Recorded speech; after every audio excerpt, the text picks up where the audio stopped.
সমগ্ৰ অসমত থকা আমাৰ প্ৰাক্তন সদস্যসকলক লৈ কিনে শোণিতপুৰ জিলাৰ ঢেকীয়াজুলিত এখন গুৰুত্বপূৰ্ণ বিশেষ সাধাৰণ সভা আহ্বান কৰা হৈছে। আমাৰ এইটোৱে সমস্যা যে যোৱা 2022 বৰ্ষৰ 15 ছেপ্টেম্বৰত দেশৰ গৃহমূলত সম্পাদিত হোৱা আদিবাসী শান্তি চুক্তিত 5 নম্বৰ পাৰাত আমাৰ বিদ্ৰোহী সংগঠনৰ সদস্য সংস্থাপন দিশটো যিহেতু সন্নিৱিষ্ট কৰা হৈছে, কিন্তু আজি আমি দুখিত যে যোৱা 8 নৱেম্বৰত যিহেতু আমাৰ পূৰ্বতে সন্নিৱিষ্ট থকা সদস্যসকলক অন্তৰ্ভুক্ত কৰি বাকী যিখিনি সদস্য আমাৰ অতিৰিক্ত ইয়াত তথা পুলিচ ভেৰিফিকেশ্যন সম্পন্ন কৰা সদস্য আছিল তেওঁলোকক এতিয়ালৈকে সংস্থাপনৰ আওতাত অনাগৈ নাই, যাৰ পৰিপ্ৰেক্ষিতত বিগত সময়ত যি সদস্যসকলৰ মনত এটা ক্ষোভ তথা অশান্তিকৰ পৰিৱেশ বিৰাজ কৰি আহিছে। আমি আজি আপোনালোকৰ মাধ্যমত অসম চৰকাৰৰ সন্মানীয় মুখ্যমন্ত্ৰী মহোদয় সমগ্ৰ বিষয়টো দৃষ্টিগোচৰ কৰিব বিচাৰিছোঁ।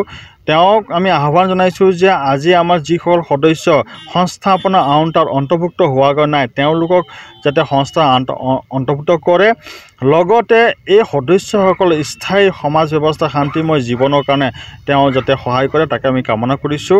আমি আশা কৰিছোঁ আমাৰ অসমৰ মুখ্যমন্ত্ৰী বিশ্বাস আছে, তেওঁৰ প্ৰতি এটা আস্থা আছে, তেওঁ যিহেতু বিষয়টো সমগ্ৰ বিষয়টো অৱগত নহয় সম্ভৱ মোৰ লাগিছে, গতিকে আজি আপোনালোকৰ মাধ্যমৰ বিষয়টো অৱগত কৰিব বিচাৰিছোঁ যাতে তেওঁলোককো ইতিমধ্যে সংস্থাপন তালিকা অন্তৰ্ভুক্ত কৰি তেওঁলোক শান্তিময় জীৱনৰ ক্ষেত্ৰত সহযোগিতা কৰে। কিমান আছিল অতিৰিক্ত সদস্য? এই ক্ষেত্ৰত আমাৰ পুলিচ ভেৰিফিকেশ্যন সম্পন্ন কৰা 256 অতিৰিক্ত সদস্য 91 জন আছে।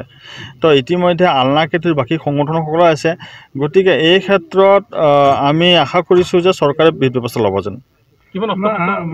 যি আদিবাসী চুক্তি এই আদিবাসী চুক্তিৰ ক্ষেত্ৰত গতিকে যিহেতু আলনাৰ সমস্যাটো সুকীয়া, কিয়নো আলনাই 2012 বৰ্ষত যুদ্ধবিৰত আহিছিল। সেই সময়ত আলনাৰ উপ সেনাধ্যক্ষ পিটাৰ ডাঙৰ নেতৃত্বত 130 জন সদস্যহে মুকলি লৈ আহিছিলে, কিন্তু সেই সময়ত আমাৰ আলনাৰ মূল যিজন সেনাধ্যক্ষ নিৰ্মল তিৰ্কী তেওঁ সেই সময়ত ঝাৰখণ্ডত থকাৰ কাৰণে বহু সদস্য যুদ্ধবিৰত অহা নগৈ নাছিলে। পিছৰ পৰ্যায়ত এই সন্দৰ্ভত আমি বাৰে বাৰে অসম চৰকাৰ অৱগত কৰাৰ পিছতো অসম চৰকাৰৰ বিষয়টো গুৰুত্ব নোলোৱাত 2016 বৰ্ষত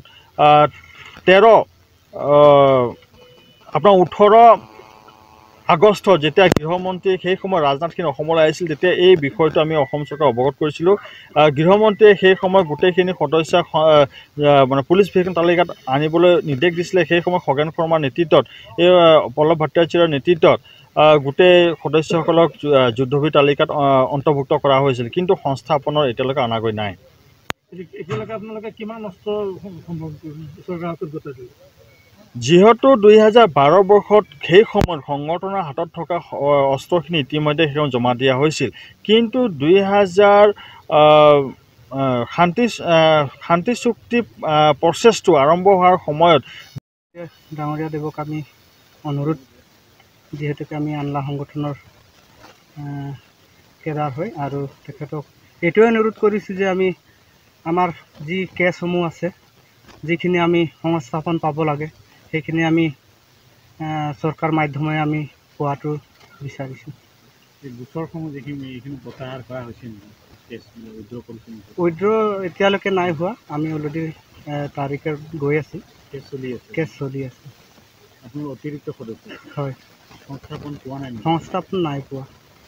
কিমান দিন হ'ল চুক্তি হোৱা? আমাৰ প্ৰায় এবছৰেই হ'ল আজি, কিন্তু আজিলৈকে আমাৰ বিশিষ্ট যিকেইটা নেতাসকল আছে আমাৰ সংগঠনৰ তেখেতলোকে আজিলৈকে আমাক কোনো সংস্থাপনৰ বা কোনো কেছ উইড্ৰ হোৱাৰ আমাক ইংগিত পোৱা নাই আমি এতিয়ালৈকে। চুক্তি হোৱাৰ পিছত কোনোবা এৰেষ্ট হৈছে নেকি? চুক্তি হোৱাৰ পিছত এৰেষ্ট হৈছে। এৰেষ্ট আপোনাৰ বোকাঘাটৰ এজন হৈছে, তাৰপিছত ওদালগুৰি 2জন হৈছে। চুক্তি হোৱাৰ পিছতো এৰেষ্ট হৈছে। চুক্তি হোৱাৰ পিছত হ'ব নালাগিছিলে। সেইটোৱে আমি মুখ্যমন্ত্ৰীক আহ্বান জনাইছোঁ। আপোনালোকৰ কেছবিলাক চলি আছে নেকি? আমাৰ কেছ চলি আছে। মানে চুক্তি যেনেধৰণে আছে তেনেধৰণে চৰকাৰে কাৰ্যপন্থা হাতত লোৱা নাই লোৱা। এতিয়া কি দাবী জনাব মুখ্যমন্ত্ৰীলৈ বা চৰকাৰে? মুখ্যমন্ত্ৰীক এইটোৱে দাবী জনাইছোঁ, আমি সংস্থাপনটো পাব লাগে আৰু যিখিনি আমাৰ কেছসমূহ আছে সকলোৰে কেছসমূহ উঠি যোৱাটো আমি কামনা কৰিছোঁ। এনেকৈ চিকিউৰিটিসকলে কৈ গ'ল, আমাৰো এটা বিশ্বাস আছে, কিন্তু আমাৰে কিছুমান চিকিউৰিটি আমাৰ দেখাত তেওঁলোকৰ মানে কিবা এটা কামি হোৱাৰ কাৰণে এনেকুৱা হৈ আছে। তো আমাৰ বিশ্বাস আছে চৰকাৰ যদি অন্যথা নহয় সময়ে বাধ্য কৰাব যদি সময়ৰ লগত আমি বিলীন হৈ পেলাই যাব লাগিব। আপোনালোকে আন্নাৰ অতিৰিক্ত সদস্য আছে? হয়। আপোনালোকে স্বীকৃতি পোৱা নাই সংগঠনৰ পৰা? নাই, সংগঠনৰ ফালে আমি স্বীকৃতি পাইছোঁ, আমি ভেৰিফাইও হয়, কিন্তু যিখিনি সংস্থাপনত আনিব লাগিছিলে সেইখিনি চৰকাৰে বা কিয় অনা নাই বা চিকিউৰিটি চলে কিবা ভুল হৈছে নেকি, সেইকাৰণে মই আপোনালোকক ক'লোঁ অলপ আগতে, তেওঁলোকে আমাক জবাব দি হ'ব লাগিব চিকিউৰিটিসকলে। যদি নহয় আৰু তেওঁলোকে আমাক আজিৰ মঞ্চৰ পৰাই আমি তেওঁলোকক কৈ আছোঁ, আপোনালোকৰ সংবাদ মাধ্যম যোগেদি তেওঁলোকে জবাব দিব লাগিব আমাক। আৰু তেওঁলোকক মই বিচাৰিছোঁ তেওঁলোকে সংবাদ মাধ্যম যোগেদি আমাক জনাওক, নহ'লে তেওঁলোকৰ কাৰণে কিন্তু আমি সমাজৰ জেগাত কিন্তু আমি তেওঁলোকক সোমাব নিদিম, কিন্তু আমি স্পষ্ট